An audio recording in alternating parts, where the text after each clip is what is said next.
Hi students, now we will study about ratio and proportion. Whatever I say about these two terms, that would be less as they are an integral part of arithmetic. They help us to compare the magnitude of two or more quantities. So, in this chapter, we will study about what are the properties of terms that are in a given ratio. Also, we will study about what is proportion and what is a condition for quantities to be in proportion. Further, we will understand direct and indirect variation, and of course, we will solve some of the very interesting problems based on ratio and proportion. So, without wasting a moment, let's begin this lecture. Now, let us take an example. Suppose that we have a class in which the number of boys is equal to 25 and the number of girls is equal to 20. Now, if I ask you, what is the ratio of boys to girls in this very class? Let's take one more example. Let us say that we have two containers, one containing milk and the other containing water. And these two containers are filling this very big container. Now, if I say that milk in this container is equal to 15 liters and water in this container is equal to 5 liters, then what is the ratio of milk to water in this container? Now these are some of the questions that you must have heard so many times in your life. But now what exactly is ratio? To answer to all these questions, let's try to understand what do we mean by ratio. Ratio of one quantity to another expresses what fraction the first quantity is of the second. So ratio is always expressed between two quantities. It cannot be expressed solely in terms of one quantity. So ratio of one quantity to another is actually a fraction of what first quantity is of the second. It tells us how much part of first is equal to how much parts of second. So it expresses what part or fraction of first quantity is equal to the second part. For example, A is to B is equal to 3 is to 2.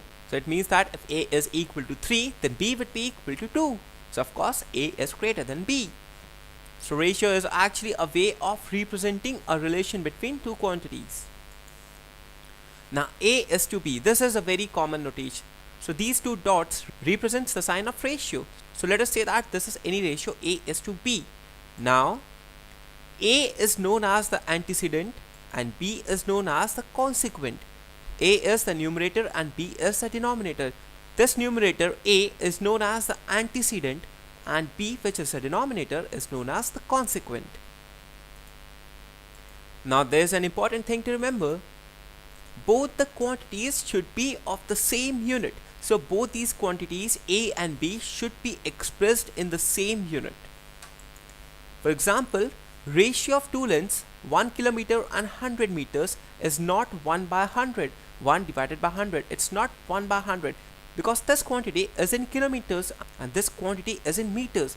First, we have to convert it into meters and then we can have the ratio of these two quantities, or we can also convert meters into kilometers so that both the quantities have the same units. If we convert it into meters, what we get? 1000 meters by 100 meters equal to 10, or we can express this as kilometers. So this would be 1 divided by 0.1 kilometers, which is equal to 10. So in both the cases we get the answer as 10. The ratio of this quantity to this quantity is equal to 10. Also, the units gets cancelled. This is meter, but the answer is only 10. It is dimensionless. There is no such unit involved in the ratio. So ratio does not have any unit. Remember, the two quantities should have the same unit, but actually the ratio does not have any units. The units get cancelled from the numerator and the denominator.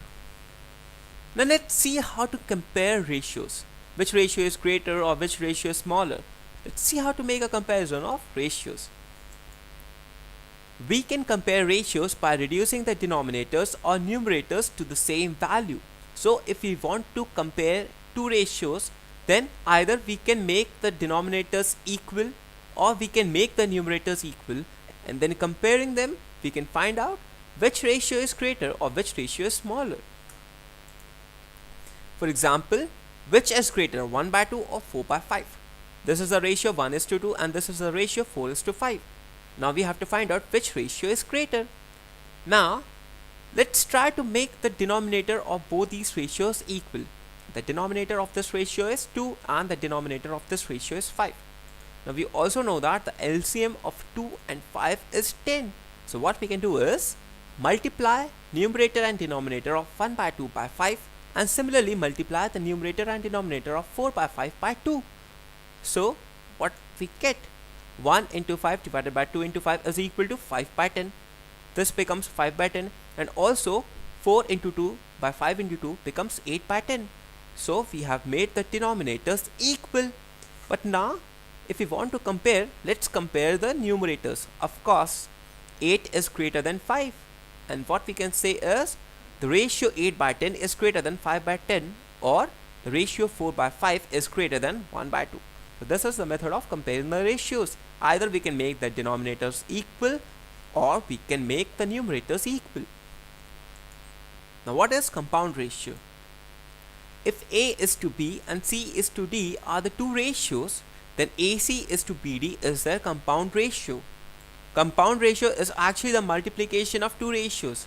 So if we have a ratio A is to B and similarly we have a ratio C is to D, then if we multiply them we get the ratio AC is to BD, and this is known as the compound ratio. It's simply the multiplication of two ratios. Let us say that one ratio is 2 by 5 and the other is 4 by 7.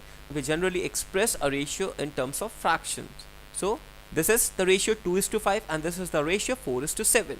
Now their compound ratio would be 2 into 4 divided by 5 into 7. We multiply the numerators and we multiply the denominators. What we get? 2 into 4 divided by 5 into 7, and which is equal to 8 by 35. So the compound ratio of both these ratios 2 by 5 and 4 by 7 is nothing but equal to 8 by 35. Simply multiply the numerators and simply multiply the denominators. Now let's see some of the very useful rules for the ratios. The first is invertendo. Now what is invertendo?